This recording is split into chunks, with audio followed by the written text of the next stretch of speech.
In the Stands is all about bringing you authentic and real stories from Indian football, and this story does not get any realer. We are in the Pind near Chandigarh to shoot with Luka Majcen, who's got one of the most unique stories in Indian football. We met Luka some time back, and he said he is so excited to tell his story of struggle, of strife, and of eventual success in India. It's a story like no other. This is going to be a special one in the Pind.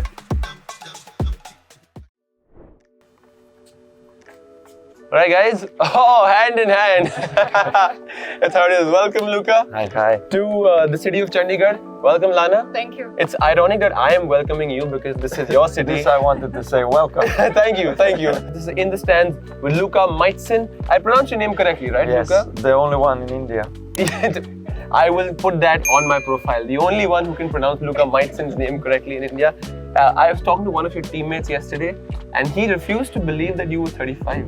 I'm proud of it and happy that someone thinks like that. Right. And yeah, I don't feel 35 and I work a lot for this. So yeah, the journey to India, I had a teammate in Slovenia, Matej Poplatnik. He played for Kerala Blasters. When we met for a coffee, he said, you would love it. You would love it. Yeah, it's a little hard and the distances, but because he knew me, how I lived my life, he said, this is the land for you. At that time, I had a long beard, long hair, and when Matej came back, he said, hey, I have a teammate exactly like you. And it was Sandesh Jingam. So yeah. You were getting famous because of the beard. Yeah, you had this long flowing hair. I believe there was a phase where you only wore black. Yeah, I mean, I still try it. Right. Lana is trying to put some colors in me, but yeah, I just decided overnight that I want to wear black. Why so? Maybe it was some dark times I was going through, and black was the color that went through it, with it. So yeah. When you say you were going through those dark times, would you want to throw a little more light on what those were? Yeah, I want to also talk openly about it because I'm not ashamed of nothing that happened. I think I became a person I am today, and I'm proud how I became. But I had to go through some tough times. So I had a lot of Italian coaches, and I think that time I was 19 or 20 years old, and we had weekly weighings for kilos. Body fat. Body fat measurements. I was at that club from Monday to Friday, living in a hotel. You don't know yet how to eat professionally. So yeah, it was everything new, and all of a sudden a professional Italian coach that doesn't even speak to you on practices. Everything is just strict gladiators. And then you go for a weekend, you go home, maybe you drink with your friends, maybe you go eat mom's lasagna, that it's not 200 grams, but it's 1 kilo of lasagna. And then you come back, go on a scale, and it's 2 kilos more. And you have 10,000 rupees per kilo fine. No. And starts going through your head. You don't know how to control the head. So slowly through years, I started vomiting when I felt too much bloated. I had times when I had scale in the room, and I was weighing 5 times per day. So in the morning, before breakfast, after breakfast, before lunch, after lunch, 5-6 times per day. Now, from that experience, I can just touch myself and know 200 grams how much kilos I have. But for a 20-year-old guy to go through this and no one to talk to, no psychologist at that time, no life coaches, no one to talk. Coach just, or are you in or are you out? Are you ready or not? Right. And I had an eating disorder. I became bulimic. So in the end, when I met Lana on a first date, we were talking, and I was talking about this. She said, "Hey, you were bulimic." I didn't even think about it. That was my norm. Were you aware of this I word wasn't at that aware point of in it. time? That's the thing. You think only girls, only Fashion top models fashion and- models, they're bulimic and anorexic. I didn't even think that a professional footballer can have that. So yeah, and these were the hard times that I was going through, unaware that I was going through hard times. I just thought that's professionalism, when in fact it shouldn't be like that. If you have a normal coach that just is humane, or you have someone to talk to in club, or just a older person, older player that will share his experience, it would be easier. Right. But yeah, so these are the tough times. So how did you pull yourself out of this phase of eating disorder then? Well, gradually I didn't eat as much. I became obsessed with nutrition. Even now, if you ask Lana, she laughs at me every morning when I count my almonds, because it's exactly 22 almonds, because that's how it's calculated. But now I learned how to live with it. So I'm not battling it. I don't have problems. I have my schedule and routine, and that's how I survive, and that's how my head is clear, and I don't battle with the demons. Well, thank you for sharing that. Because, I think by listening to this, a lot of people who might be going through similar thoughts or similar feelings can relate to it, and maybe say if Luca got out of it and can perform at the top tier of Indian football the way he is, then maybe there's hope for everyone else out there as well. Yeah, I just want to say they're not alone. We're all in this together. I got certified life coach. Because I was also thinking now everything goes through that in that direction, or I become coach, or just some guy that is with the team and just talks with the guys.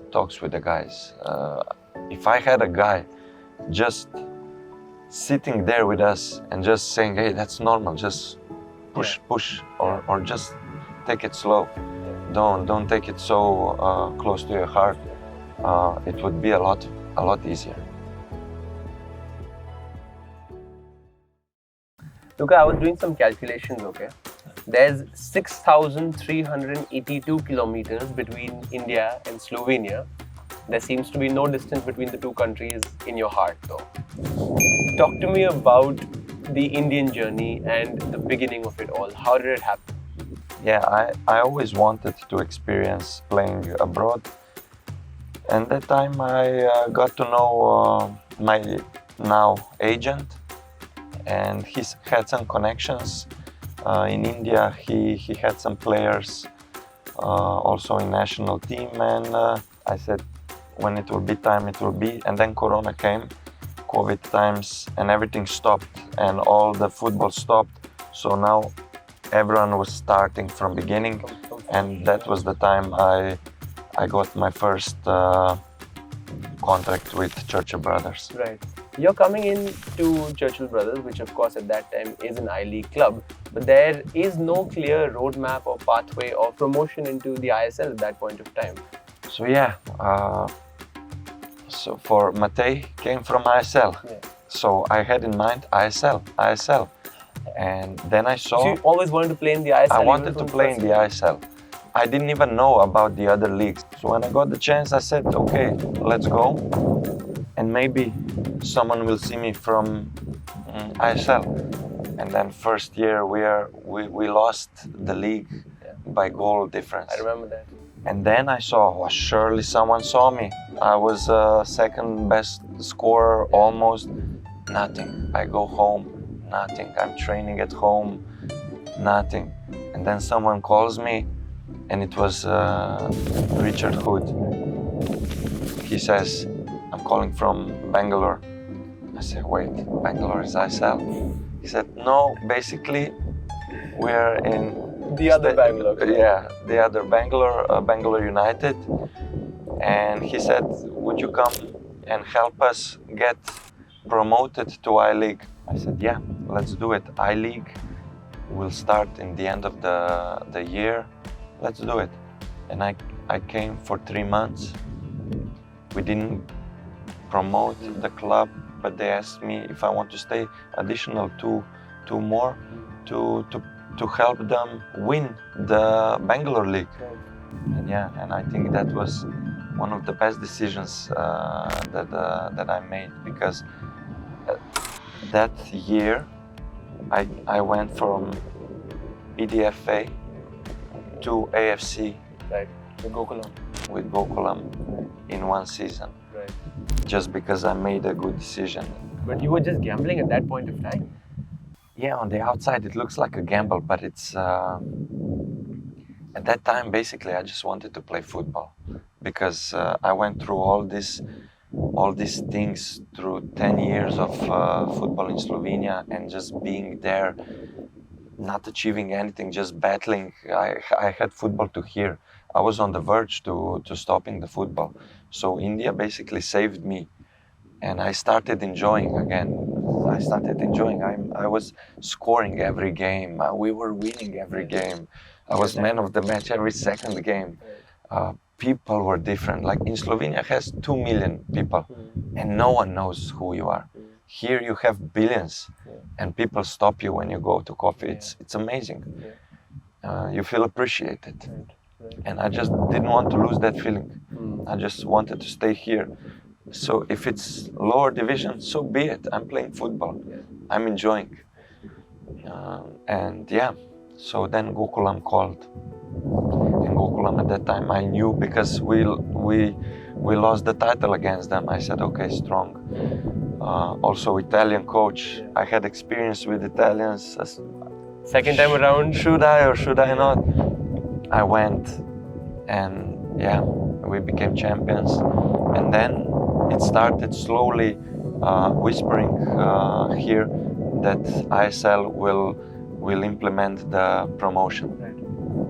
And I said, okay, this is my chance. I said to my agent, look, the next year I want to play in Punjab, because I've been watching them for the past 2 years in the bio bubble.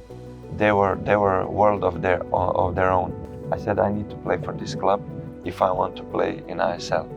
And exactly that, we got the connection with the club. I got into the club, and yeah, and here we are. Here we are indeed. I don't know, I kind of like it, being in Delhi, being one of the biggest cities in the world, to call my home. It feels amazing. And the ground is unbelievable. Yeah, it's a good pitch. Yeah, so I'm proud that this is our home. Okay. Well, your season started with that win at Kerala Blasters. The win aside, Luca, that game also saw a lot of personal pain and strife for you. Can you tell me about what went through your head when that initial impact happened? I mean, yeah, it was pain. Yeah. I was full of adrenaline at that time. We were winning. So I was just waiting for the game to stop. I felt pain. I got into some few fights when I was young, so I know how is the pain in the jaw, and this was a little different, a little harder. So basically we went for a scan, and it showed broken jaw on 2 points. At that point of time though, like, did you feel anger? I felt everything. I felt everything. And that game, I gave everything. I came from the bench, scored, assisted. Celebrated, went to the corner, put your jersey on the flag. I gave everything, and it was, I felt strong. I felt whatever it was, I'll be back soon. And then the anger came. To the guy, to the whole team of them, to the whole stadium. But yeah, I mean, I also thought in some way I provoked it with the celebration, but that doesn't give him the right to, because I still think you can say didn't do it on purpose, did it on purpose. If you watch the replay, I mean, if he went to the ball, then you go with the head, not with this. When the tackle, when we collided, he didn't go to the ball. He didn't even check where the ball is. So if you go to the ball, then you continue going for the ball. And I had my fair share of little cheeky that I was giving through career. So I know when you go for the body or when you go for the ball. So I would, maybe he didn't want to break the jaw, but he definitely went with a little extra anger, fueled by the full stadium. And that is the thing also that I want to share. That's why I share so openly everything, because this is also having your head under control in these situations. When you have full stadium, when you're losing, when you hear the boos, or when you're winning, you cannot go recklessly. You can go if you have your head all over the place, but if you have it under control, you don't hear the crowd. And I can see the games on that stadium. There's sometimes the tackles are, I mean, gladiators were not fighting like that, how they go, which is understandable, but